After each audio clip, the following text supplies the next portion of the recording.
It's time for the Your Personal Bank Show with Ferenc. In an era of chaos, confusion, and craziness, Ferenc is a voice for common sense. As a financial literacy educator, speaker, and entrepreneur, Ferenc cuts through the noise to help us understand how current events affect our money, economy, and our freedom. Now, here's Ferenc. Welcome to the Your Personal Bank Show. This is Ferenc. If you want to contact me, you can do so at yourpersonalbank.com. You will reach me if you reach out to me at yourpersonalbank.com. I have a ton of stuff to share today, so let's just get right into it. First thing I want to bring up is one of the not very well reported items that I've been discussing on this show, and that has to do with jobs. One of the bright spots in our economy has been low unemployment. It's been discussed for quite some time. Many economists had predicted that we were going to see a recession. A lot of economists saw it in 2023. Of course, we did not. And the main reason was, the bright spot was unemployment, low unemployment. Now, there's a lot of people who had jobs, so they had income, they had money, so consumer spending was strong, and that's what kept the economy going. Well, there's some updated information now that has come out that anyone that's concerned about the economy, investing, anything like that really needs to be aware of. I've shared this type of thing so much that our current government administration misleads so much, it's hard to believe what they have to share. And now we have some proof of it regarding unemployment. So here's some of the unemployment numbers. If we look at the past year, so 2023, for example, a situation where they come out with what they call the initial reading. That's the monthly jobs report that the stock market looks at significantly. The economy, it's a good measure of unemployment, so it's a good idea of what's going to happen in the economy. And as I've been stating on this show, this is the one bright spot. So if this starts to go down, kind of look out below, if you know what I'm saying. It's the one bright spot holding the economy up. So you want to pay special attention to this. Well, one of the things that's now proven that the government has been doing, our current government, is, for example, in every month of 2023, except for one, what they do is they put out an initial reading. That's the one where they say, well, there's so many jobs were created this past month. And then that's the number that pretty much everybody goes by. Then they have what's called a first revision that comes out a month or so later, and then a second revision that comes out at some point thereafter.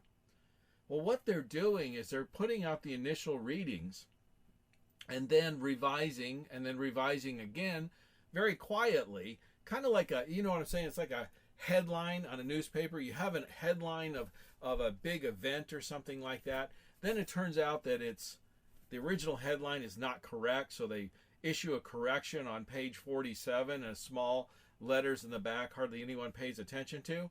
It's the same type of thing that the government's doing. They're playing games with us, folks. And here's the reality, though, that you need to understand. The revisions from the original initial readings that were announced, blared loud trumpets, we had this many new jobs this month or whatever. The revisions down for the year of 2023 was 360,000 jobs, less than the original readings that they were saying. By the way, that equates to about 200,000 full-time jobs that were lost in 2023. Those are some of the numbers we've been looking at. So we've seen an overall reduction, for example, of full-time jobs in 2023. But like I said, when people say that the economy is going great and the jobs, unemployment is low and all that, and they put out these numbers. In fact, for example, this is where it started to get kind of obvious that the numbers were not accurate. In July of 2023 and August of 2023, the initial government readings, the initial reading they stated was 187,000 new jobs were created that month. Now in July, it actually was revised up 49,000, in August down 22,000. They were actually closer, more accurate on those two particular months than many of the other months. There were months, for example, in June, where they announced 209,000 new jobs and then later reduced it by 104,000. In other words, they were off by half. They doubled, right, basically roughly doubled they announced double the number of new jobs that then were actually created.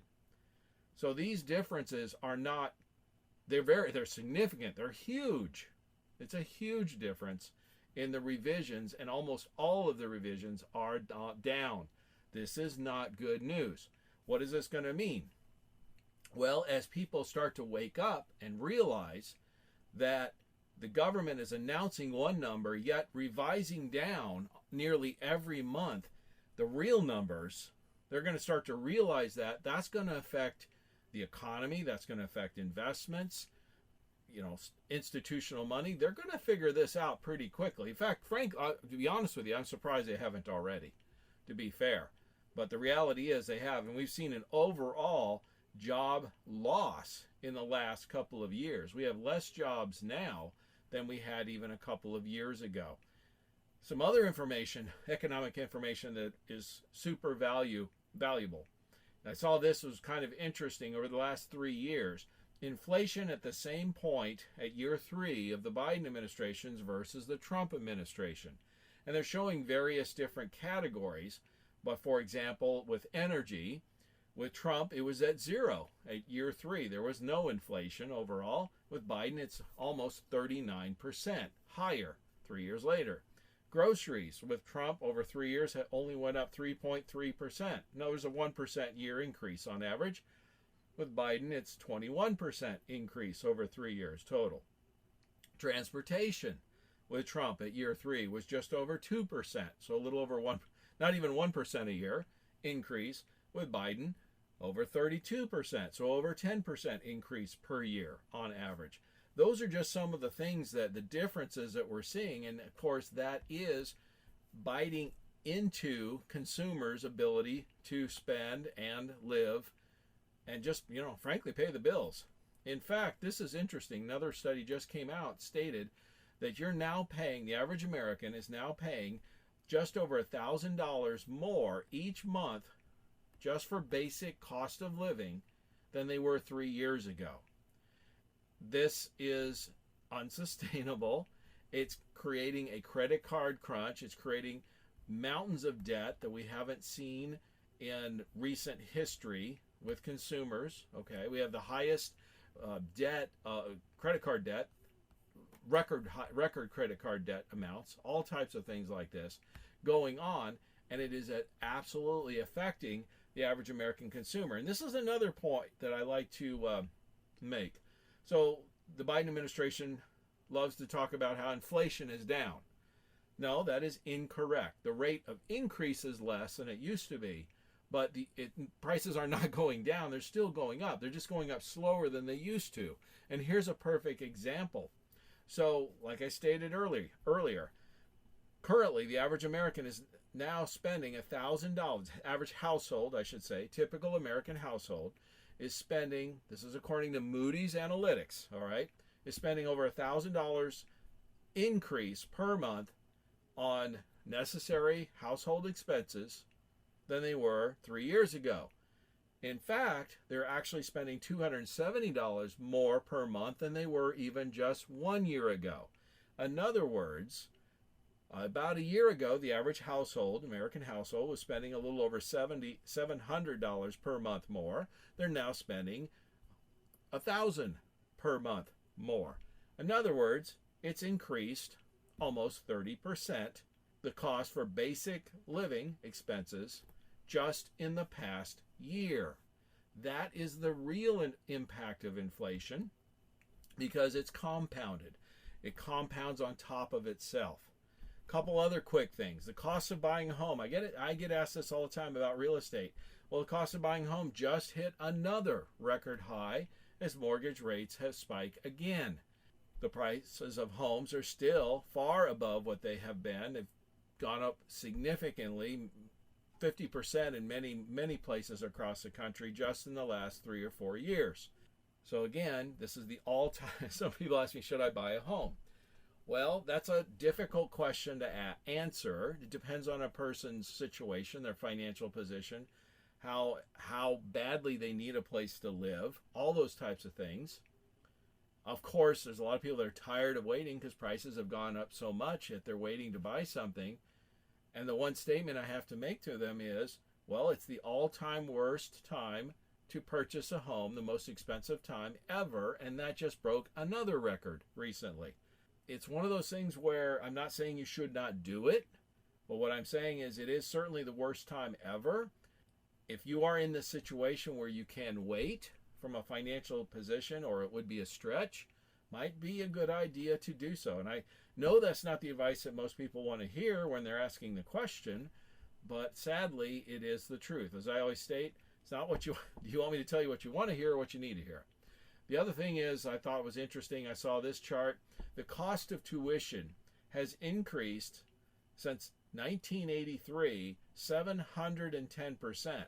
Over that same time period, the CPI, the Consumer Price Index, has increased about 200%. In other words, the cost of college tuition has increased more than double, like 2.5 times, more than triple actually, about 3.5 times the cost of inflation. And why is that the case? Well, the federal government got involved during the Obama administration, and they give loans to anyone with a pulse. And since everyone has plenty of money, universities no longer have any incentive to control costs. So again, once the government got involved and started offering student loans to everybody, the price of universities and colleges has just gone through the roof. And that which brings me my final point in this segment I want to make regarding inflation and things like that is the real shortage in America is not wood, chicken, or gasoline. The real shortage in America is leadership, courage, and common sense, which is, again, something I shared in last week's show. If you missed it, I strongly encourage you to go to yourpersonalbank.com because you can listen to this or any previously recorded show anytime you want or on the Your Personal Bank app.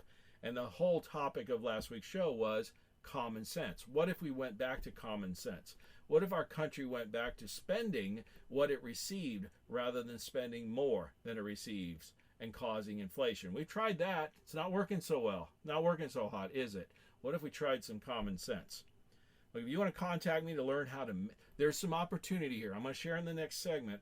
There's this situation, this economic, financial, fiscal insanity that our federal government is doing by spending far more than it receives does create an opportunity. And I'm going to strongly encourage you to stay tuned in the next segment because I'm going to share with you how you can benefit, thrive, and take advantage of that opportunity.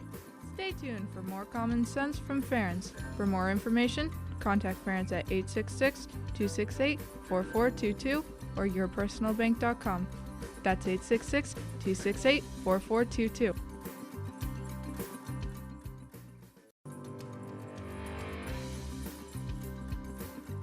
Welcome back to the Your Personal Bank Show with Ferenc Toth.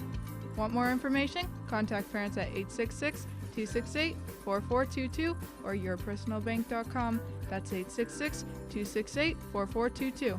Now back to the show with Ferenc Toth. Welcome back to the Your Personal Bank Show. This is Ferenc. If you want to reach out to me, contact me at yourpersonalbank.com. And yes, if you contact me, you will reach me, Ferenc, host of the Your Personal Bank Show. Again, that's yourpersonalbank.com. In the last segment, I was sharing a lot of information, updated current information about the real unemployment numbers and real inflation numbers, real impact of what's really going on. If you missed it, go to yourpersonalbank.com or the Your Personal Bank app. You can listen to this or any previously recorded show. Each has its own topic. Check it out. I think you'll find it very, very interesting and beneficial. A couple of other quick thoughts I do need to share about this. While America is most typical Americans are struggling and having it more and more challenging just to pay the bills, to manage, just to get by. What's our federal government doing all this time? Well, they're just sending more money to Ukraine and other foreign. They're sending our money to foreign governments to help them out, right? That's what's so frustrating about this whole situation. And of course, inviting illegal immigrants into our country and giving them money that we don't have. I'll give you another example of something here. Did you know that the federal student loan application process has now been rigged to allow illegal immigrants to obtain federal student loans?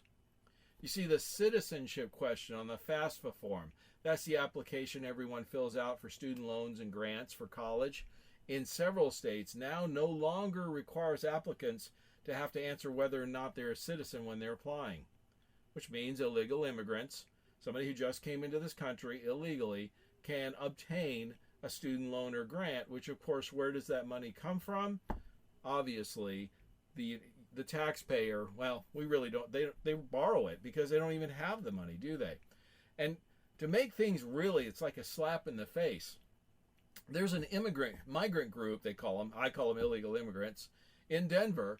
Advocates are now complaining, they're protesting because they say 6 months of free rent and food is not enough.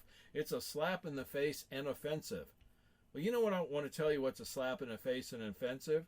That you're even here in this country because you're and getting anything. The only thing you deserve is to be deported. You broke the law. You do not belong here. We owe you nothing. And that's what the real deal is. That's what really needs to happen. Other things about the economy, just to give you kind of keep a heads up of what's really going on. Stuff you're not going to hear typically in the legacy media. Do you know Dollar Tree is closing 1,000 stores? Walgreens, 900 stores. Macy's, 150 stores.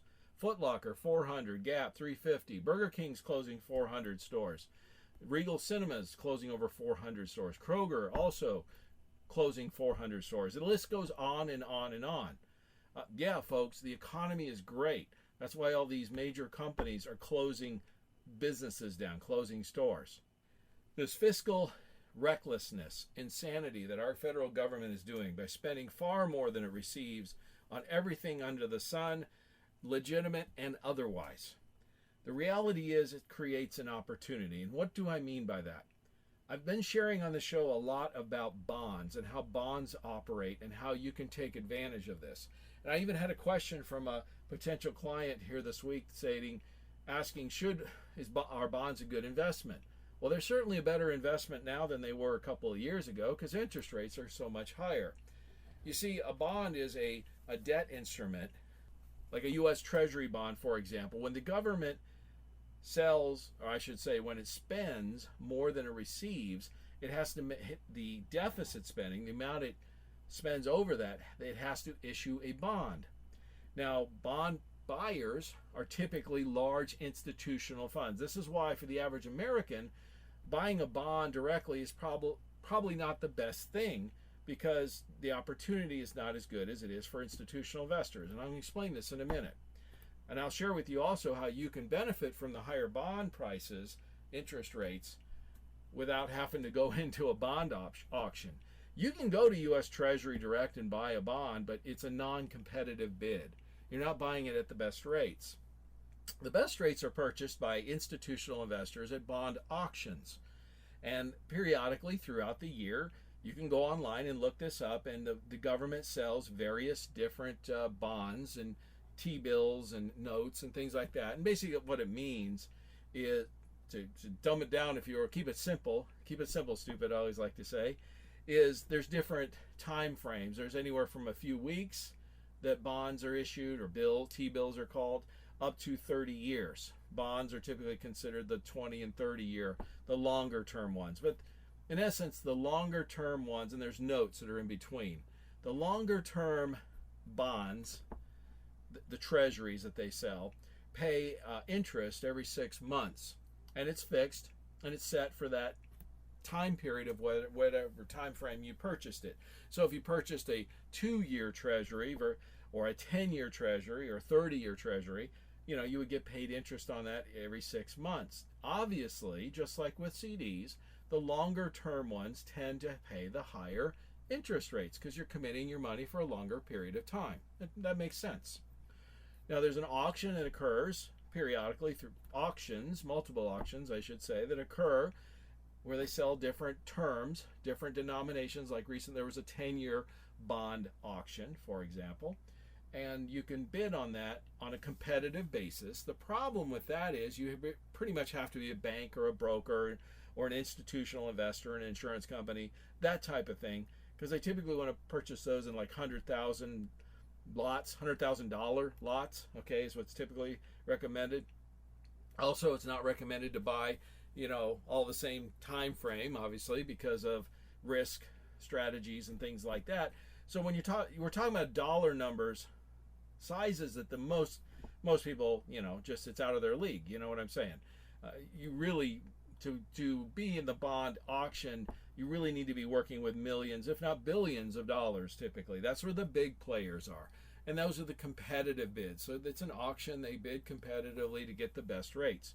You can go to U.S. Treasury Direct and buy bonds at whatever the rates, the competitive ones are set. After the auction, there's a rate that's set, and it's what's called non-competitive. So you're never going to get as good of a deal as, say, the big institutional investors do. It's just, that's the way the system works, okay?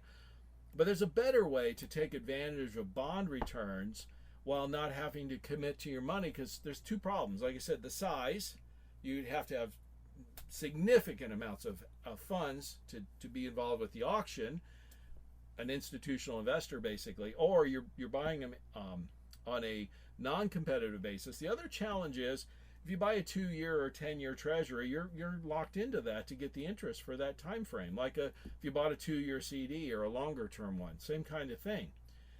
So one of the major advantages of the personal bank is, one, it nearly always pays a higher dividend than the bond rate, because the insurance company buys bonds, they make investments in that. That's where they get a lot of their return, but they also have two other income streams. They do invest in other alternative investments. A lot of people do not realize that some of the largest venture capital firms happen to be insurance companies, or they're the ones that fund it. So a small percentage or portion of their portfolio they'll put there to juice their returns, if you know what I mean. High risk, high reward type stuff, but it's just a very small portion. So the bulk, 80% typically or more, is with secure, safe, insured, steady bonds, right? And then they juice the returns with some venture capital investments, things like that. They're not really involved with the stock or real estate markets. I get asked that all the time. So a lot of people are concerned, for example, right now with the stock market. I think rightly so, for very many reasons. And certainly the real estate market, absolutely the commercial real estate market.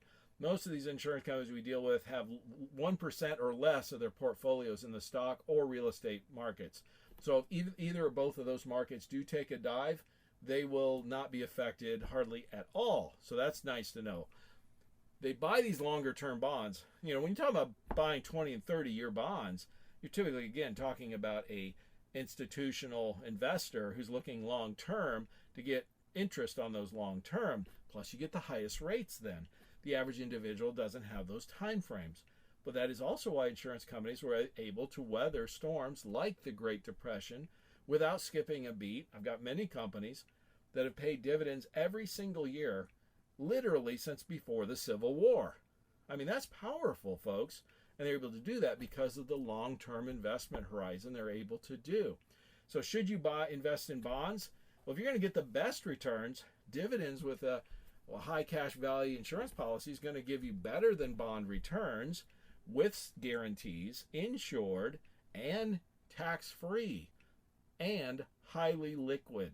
Those are powerful benefits that you just don't get, say, purchasing bonds directly. You have to hold them for the term to get the interest, if you know what I'm trying to say, just like similar to a CD, for example. So my point is, you can take advantage of the higher returns on bonds because our government keeps printing more money, spending more money, which means they're selling more bonds, more record levels of it, which means the interest they have to offer on these bonds, they have to keep increasing to entice these institutional bond buyers to purchase them. Vanguard came out with an article recently stating they predict that bond interest rates will be increasing for the next 5 to 10 years. Not staying the same, increasing. Well, that means dividends on these insurance policies will be increasing likewise for the next 5 to 10 years. So if you're interested in getting into something where you can take advantage of the fiscal irresponsibility of our federal government, have likely an increasing return for the next 5 to 10 years easily, you want insured and guaranteed so you eliminate some risk, market risk, diversify, whatever, And oh, how about taxes? Tax-free, reduce your tax liability. And lastly, of all, maybe the most important, highly liquid. We're talking 60 to 85% liquid day one, folks. So your personal bank can accomplish a lot of things for people and help them in their overall portfolio, whether it's a diversification strategy or it's your primary bedrock investment, that's your foundation that you build on. Your personal bank can do both of those things very easily. So if you want more information, contact me at yourpersonalbank.com. The next topic I need to talk about is taxes, and I need to discuss the Trump tax cuts that are set to expire soon, and you need to be aware of this so you can plan accordingly. Stay tuned for more common sense from Ferenc. For more information, contact Ferenc at 866-268-4422 or yourpersonalbank.com. That's 866-268-4422.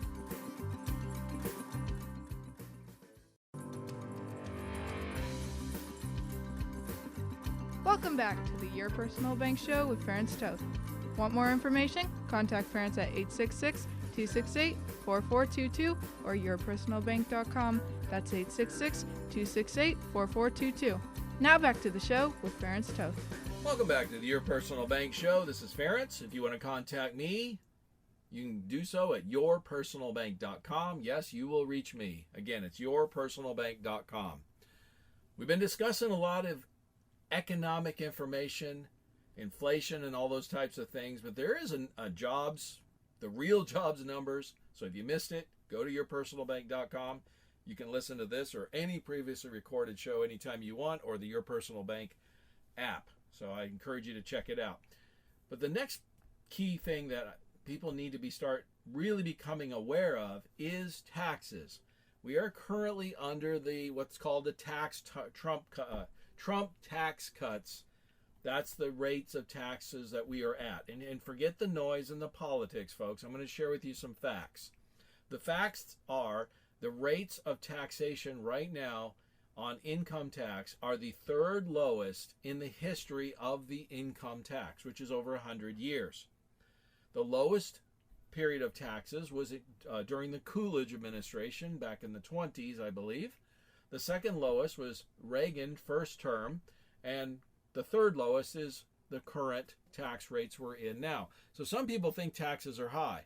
The reality is, the facts are, from a tax, brackets, rates standpoint, all that type of thing, we're at the third lowest in the history of the income tax.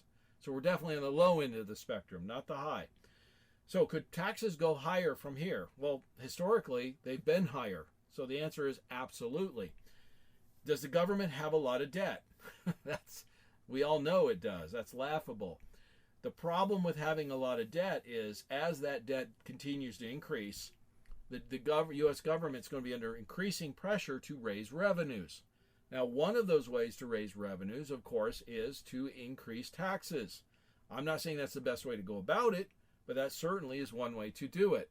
And the Biden administration has now come out officially and is pushing for a 44.6% capital gains tax that would take effect at the end in 2025, when in essence when the Trump tax cuts would expire.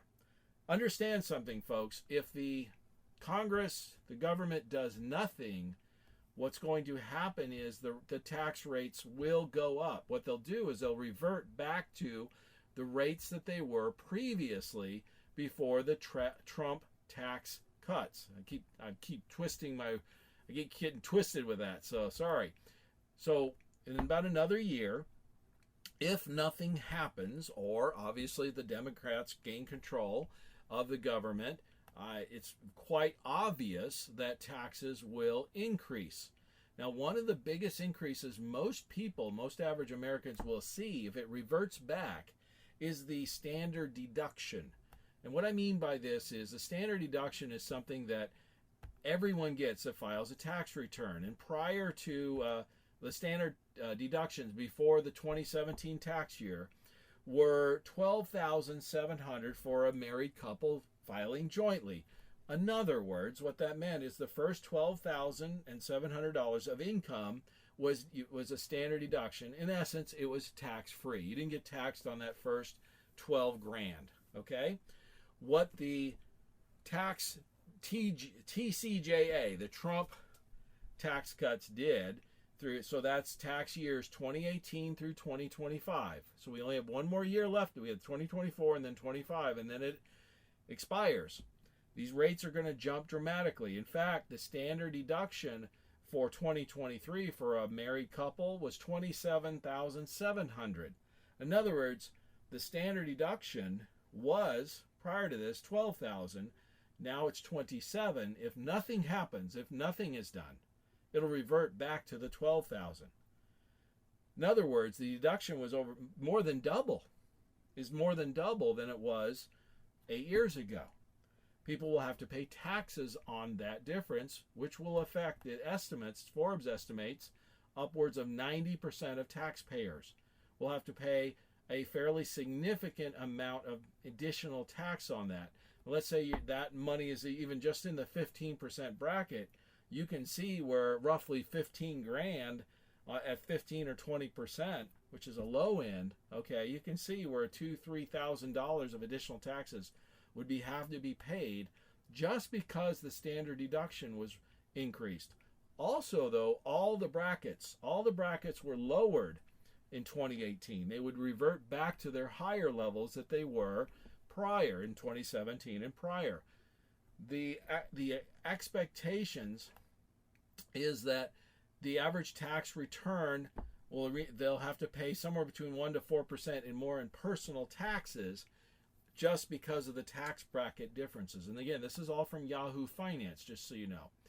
The estate tax exemptions will go back down. There's all types of different other things that would happen. But the reality is this: nearly every American who pays any tax whatsoever, and many that don't pay any now, would have to start paying once these tax cuts expire. But to make matters worse, as I started to mention already, the Biden administration is not only pushing for allowing the Trump tax cuts to expire, but they want to push them even higher. And their stated goal is 44% capital gains.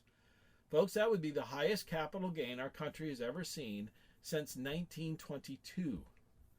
That's how far back we have to go before we have a capital gain that would be that high. The significant difference that this would cause tax-wise, it's hard to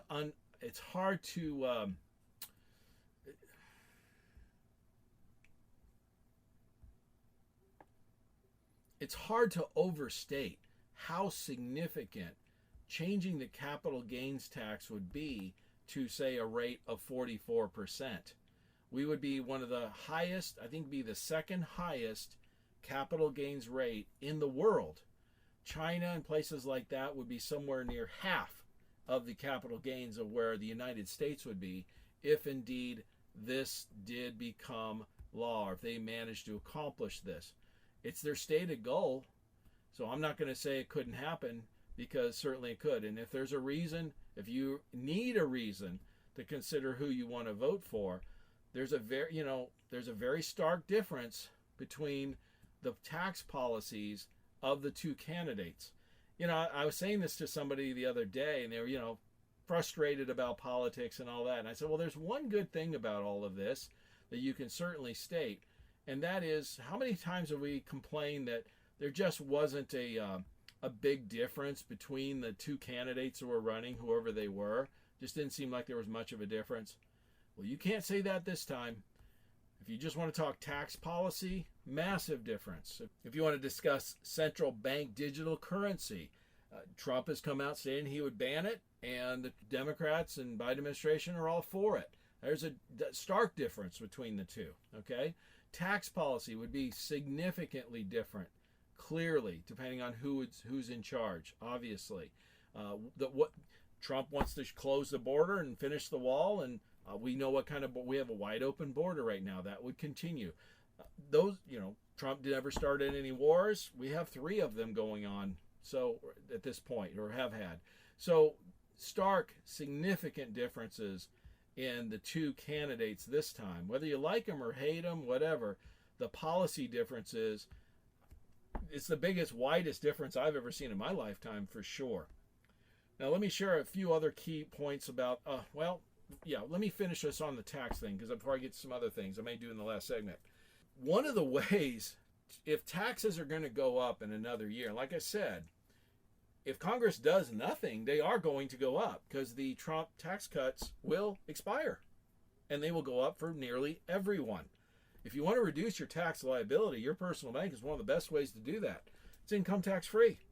You can put the money in. It's one of the only financial tools that exists. This is why the wealthy use this so often. This is why banks and institutional investors use this financial tool so often, is you can grow your money tax free.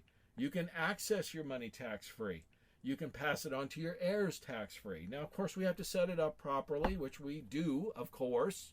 I have to say that for compliance reasons, but the reality is you can do those things. There is not another investment tool from a tax standpoint that's more favorable. So if you don't have a tax-free bucket of money, you really should consider building one, and the time to do it is now, because we literally, if nothing happens, we have the rest of this year and next year, and that's it. Tax rates could very easily change. Again, they will change if nothing happens. They'll just revert back to the old rates. That's what happens. And it could be, depending on who wins the House and Senate and the presidency this fall, next year, could be significantly worse from a tax standpoint. So when's the time to build a tax-free bucket of money, especially if you have some assets that are taxable? We can show you how to reallocate those funds. Many people have heard of Roth conversions and things like that. We can do that type of tax planning, the same type of stuff, and we can minimize the amount of taxes that you will pay. And I always tell people, you want to be strategic about taxes. You don't want to be reactionary. If you do nothing, I assure you the IRS has a plan for you. And their plan is typically not in your best interest. It's in their best interest, right? You can be strategic about your taxes, your tax liability, your investments. You can minimize the amount of tax that you pay, not only this year, but every year going forward. You can also reduce market risk and all those other things. But we're focusing on the tax aspect at the moment, and I firmly believe this is going to become a bigger and bigger issue as we move forward, certainly this and definitely next year, because again, this is the law on the books. They have to change the laws to change what's going to happen. And if they don't change the rules, the tax rates are going to go up for nearly everyone. And as I stated earlier in this segment, we are in the third lowest tax bracket scenario in the history of the income tax. So if you're going to pay some tax, when do you do it? Well, obviously when taxes are low, to minimize what is owed or your liability, obviously. If you want more information on that, want to look into your situation on how you can strategically minimize your tax liability this and every year going forward, create a tax-free bucket of money to diversify, to reduce your tax liability or your risk, contact me at yourpersonalbank.com. Be happy to help you and show you exactly how you can do that. It's not too late, but eventually it won't be too late in a couple of years from now. If the tax rates go up, we'll still be able to do it. It will just cost you more. So take advantage of the opportunity while it exists. Don't wait. Don't dither. Stay tuned in the last segment. I got a few other things to share with you I think you're going to find extremely important and beneficial, so don't miss it.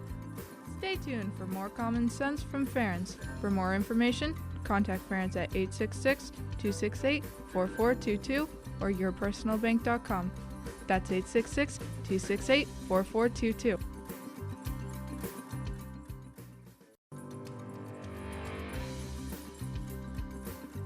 Welcome back to the Your Personal Bank Show with Ferenc Toth. Want more information? Contact Ferenc at 866-268-4422 or yourpersonalbank.com. That's 866-268-4422. Now back to the show with Ferenc Toth. Welcome back to the Your Personal Bank Show. This is Ferenc. If you want to contact me, you can do so at yourpersonalbank.com. And yes, you will reach me, yourpersonalbank.com. Been discussing a lot of things today. Unemployment, the real unemployment numbers. So if you miss it, go back. You can listen to this or any of the previously recorded shows at yourpersonalbank.com or the Your Personal Bank app. We've been discussing inflation, the real effects of that, what's going on, and taxes.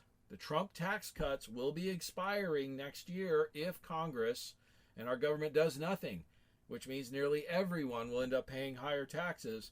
If you want to reduce your future tax liability, now's the time to plan. You want to do it before it becomes too late, because once it's too late, you can still do it, but it will cost you more. Now, there's some other key things that I find really frustrating. And again, we can take advantage of these opportunities of the financial lack of discipline our federal government has. But while we have generational high inflation and all these kinds of things going on, open borders, paying for illegals that don't appreciate it because they're protesting because 6 months of free food and rent is not enough, like they're doing in Denver, that's just a slap in the face to anyone. They're illegals. They do not belong here. They don't deserve anything. But what's our federal government doing? Is they're starting to say, well, they're sending money here and there and everywhere all over the world. As I'm sure you're aware, recently Congress passed another $95 billion to Ukraine and Israel and Taiwan. Something like $61 billion of it went to Ukraine. But the part that's really frustrating, of course, none of it went for anything in the United States. And you want to get mad? They did it on a Saturday. Do you know how often Congress works on a Saturday? Hardly ever. They'll take a vote or that type of thing? Hardly ever. And you think, well, if they're going to work, it must be something really important and beneficial for our country. I mean, they are our representatives after all, right? You'd think they'd be doing something important for our country and our citizens. No, all the money was for foreign wars, basically, because that's more important to them, because they make money for this war. There's money in war, not in peace, right? So that's infuriating. Also, you probably have seen it where a lot of the Democrats were then, after they all voted for the Ukrainian funding, and of course then we're flying Ukrainian flags in the House. Not U.S. flags. In fact, I'm not sure when's the last time I've seen a U.S. flag flown in the House by our representatives. No, they were flying Ukrainian flags. So they were rarely working on a weekend, so they could spend more of our money that we don't have. Remember, we're in debt. We're broke. It's money we don't have to go to foreign countries, foreign wars, and then they're celebrating by waving another country's flags. But to add insult to injury, Speaker Johnson promised for months that no money would go to Ukraine unless the border was secure, so our U.S. border was taken care of. Well, of course, nothing happened in these bills for the U.S. border. It still was wide open as ever. And I've taken a little bit of a different take. I don't know that we need to send more money to the U.S. border. That's not going to solve it. What needs to happen is the laws that are in place need to be enforced. If we sent more money to the U.S. border, I believe all that would do is create more illegal immigration, because they'd have more money to escort more people and more flights, and we'd have more escorts to getting into the United States. It would actually increase illegal immigration. What they need to do is force enforcement of current laws, finish the border wall, and deport all the illegals. That's what needs to happen. But again, on top of all of that, again, Speaker Mike Johnson promised no money to Ukraine until the U.S. border was taken care of. Well, in the spending bill, there's $300 million for border security, border patrol, not for the U.S., but for Ukraine. So not only they do nothing for the U.S., we're paying for Ukraine's border security and border patrol and making sure their border stays closed. But it gets even worse. This is something I've not heard anyone speak about. I do have, maybe it's because I have some inside information. I have some distant relatives that live in Ukraine. Folks, think about this a minute.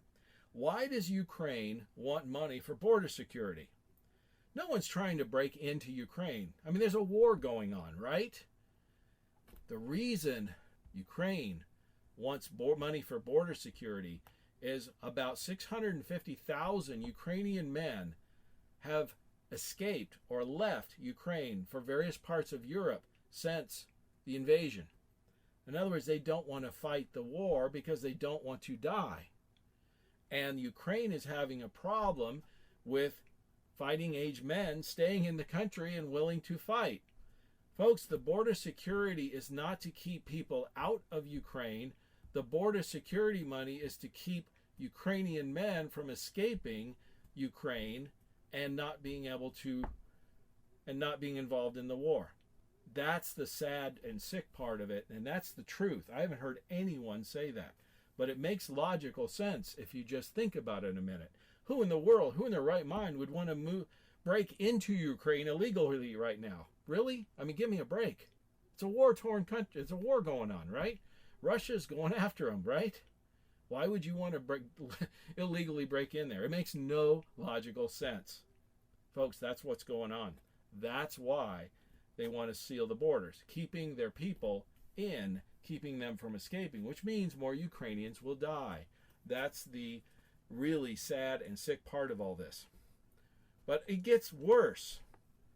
Like I said, I wish I could share good news. There is some good news I'm going to share with you before the show's over, but with this bill, I can't find anything in it that's good. Because in the bill, also, there was some money, Israel, but out of that money for Israel, that apparently they were supposed to receive about $26 billion, but it turns out $9 billion of the $26 billion is actually going to Gaza, to the Palestinian leaders. Guess what they're going to do with it? They're going to buy more weapons, which will extend the war further, the Israeli-Palestinian war. In other words, we're sending $18 billion to Israel and $9 billion to Palestine so they keep fighting each other. Who wins? Folks, you can just read the bill. It's in the bill. Who wins? The defense contractors. Because guess what? They get to build weapons, bullets, ammunition, all that kind of stuff, and sell it to them, and they can fight each other with it. In other words, our military-industrial complex is funding both sides of the Middle Eastern war so they can make more money. And that's the sad truth of it. And you wonder why so many people are against it. You start to realize what's really going on, where we're paying our money. I would say taxpayer dollars, but we're broke. They're printing money, which creates more inflation. So we're paying for it through inflation, adding on more debt, so that Ukraine can prevent their men from escaping their country, so they can't get them to, so they can force them to fight. And we're also paying both sides of Hamas, the Palestinian leaders, and Israel, so they each have weapons and such, so they can continue to fight. That's what's really going on, folks. Sorry, I wish it was a better story. I wish it was more positive, but those are the facts. Now let me give you a couple other things here real quick. One of these close to home. My home state of Arizona. Katie Hobbs just vetoed by a bipartisan bill. So Democrats and Republicans, State House, it was going to combat squatting and election bills. Well, she vetoed it all, which she's actually vetoed a record 143 bills last year. In other words, she's not following the will of the people. She's vetoing left and right things that even are bipartisan. In contrast, Georgia, Governor Kemp, which is a Republican governor, he's signing a bill to make squatting a crime in Georgia, just like they did in Florida. Shows you the difference of a Democrat versus a Republican governor and their priorities. Who benefits from squatting? Obviously, illegals. Illegal aliens who are coming across. They need a place to live, right? Some of them are going to do some squatting because they can't find a place. Well, hey, you broke a law to come into the country. And you didn't get arrested or anything like that or deported for that. What's the difference of breaking another law? You see what I'm trying to say? Why it's so important? If your first act coming into this country is breaking a law and you don't pay the punishment for that, then what's to stop you from breaking another law, like squatting on somebody's land and trying to take their house? And it just goes on and on from that. There's no consequences. That's the problem. And then here's another crazy one. A federal judge in North Carolina just passed that North Carolina he ruled that North Carolina must allow felons to vote on the grounds that it's discriminatory to not let criminals help make the laws. Now, that's a flagrant decision against the Constitution. Very likely it will be overturned, but the problem is we're getting close enough to the election. It probably will remain in force for this election. Could help swing North Carolina, for example. The Democrats are not Democrats anymore in the tradition of our parents or grandparents. These are Marxists. These are communists. They will go after power any way possible, any shape. They're happy to let criminals and foreigners rule over you as long as it allows them to maintain power. That's what it's all about. Now, there's a couple other things I could share about the election. I thought this one was interesting. I'll share this one just to think about. So you want to talk about statistics. Let's look at Michigan for a minute. 2020 election. Why is this important? We need to clean these things up. Imagine flipping a coin over 4.5 million times and getting heads 52% of the time. That would be pretty accurate. If you flip a coin, it's going to be roughly 50-50. Might be a little bit higher or less. But then at 3 a.m., which is when they shut the counting down, and then they started counting 154,000 votes, and it was 100% tails, or 100% for Biden. What is the statistical likelihood of that happening? You just have to ask yourself that question. So I have a few other things, but I'll just have to wait till next week because there is some good news and stuff, but it's just going to have to wait till next week. I guess all I'm going to say is this. The Constitution was written not to keep us in line. The Constitution was written to keep the government in line. If you want to contact me on how to navigate all this chaotic situation, I believe we're in for a chaotic year. It's going to be very interesting to see what happens. But if you want to have safe, guaranteed, insured, tax-free, highly liquid money that's likely going to increase in return so you can weather this storm and guess what? Take advantage of opportunities when they present themselves, because they will. Contact me at yourpersonalbank.com. And as always, as long as it's on our money, in God we trust. Listen Tuesdays at noon and Saturdays at 1 to the Your Personal Bank Show for more information. Contact Ferenc at 866-268-4422 or yourpersonalbank.com. That's 866-268-4422.